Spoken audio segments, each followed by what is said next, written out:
नमस्कार, न्यूज़ उत्तर प्रदेश के पॉडकास्ट खबर दिन भर में आपका स्वागत है। तारीख 27 जुलाई, दिन मंगलवार। मैं आशीष और ये हैं आज के मुख्य समाचार।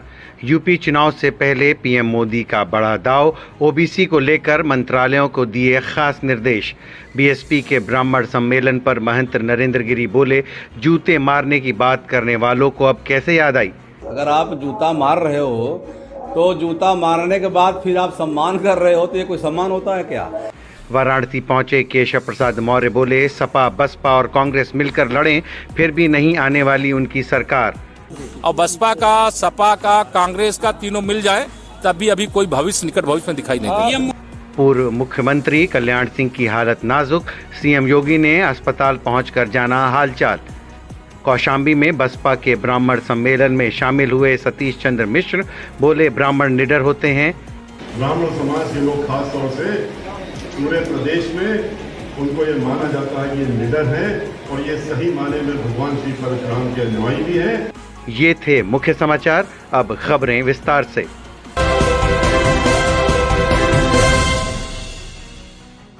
उत्तर प्रदेश में अगले साल विधानसभा चुनाव हैं।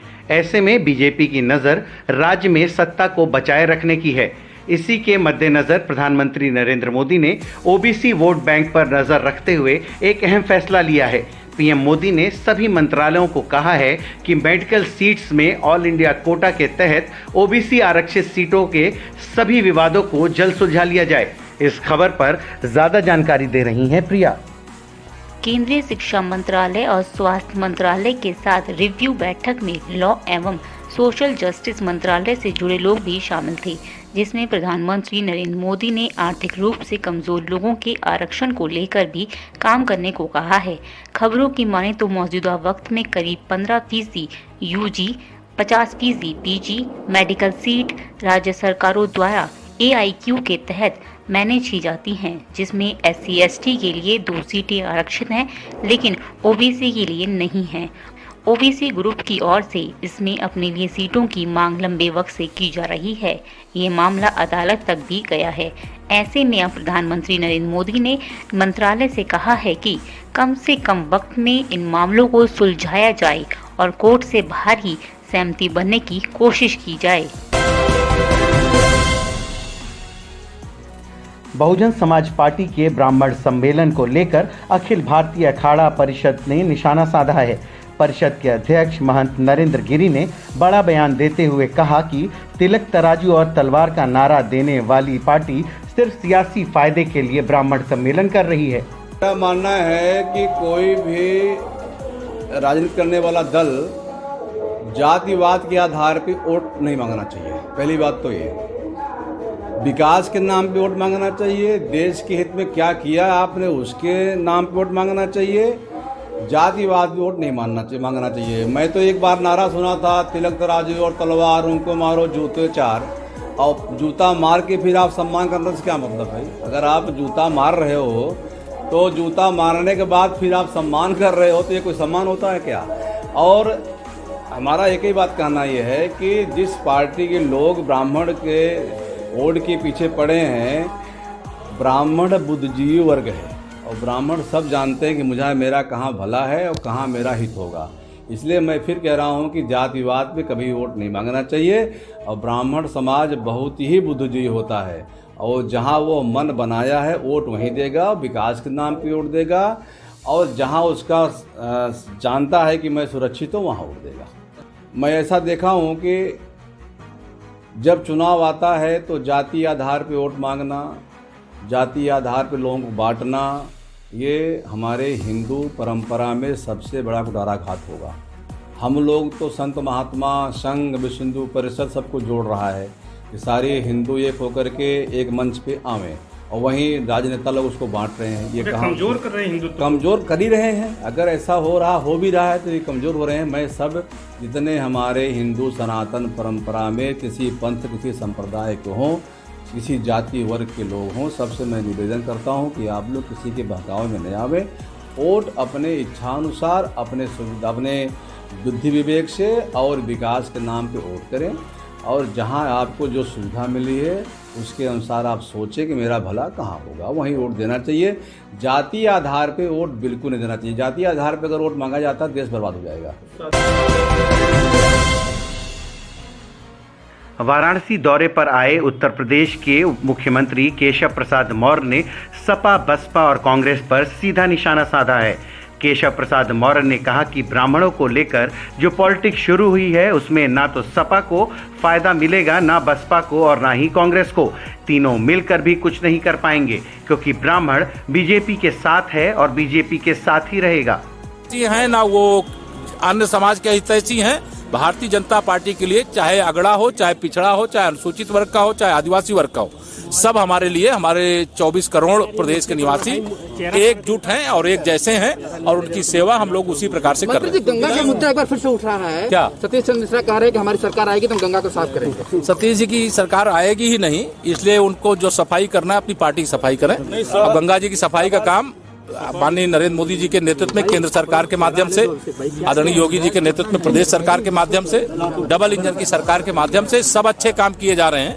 और बसपा का, सपा का, कांग्रेस का तीनों मिल जाए तब भी अभी कोई भविष्य, निकट भविष्य में दिखाई नहीं देता। पीएम मोदी के प्रस्तावक केवट को आज कल जो है शाम को थाने में बंद करके 3 घंटे तक मारा पीटा गया है। नहीं, क्या मामला था मुझे मालूम नहीं, मैं अभी चला रहा हूँ, लेकिन अगर कोई ऐसी बात होगी तो उसको देखेंगे। सतीश चंद्र मिश्रा जहाँ पे प्रयागराज पहुंचे तो उन्होंने एक बार विकास दुबे का मुद्दा भी उठाया, तो क्या लगता है इससे कहीं ब्राह्मण प्रभावित होगा या आने वाले समय की तस्वीर आप कैसे? मैंने आपको सब बात बता दिया।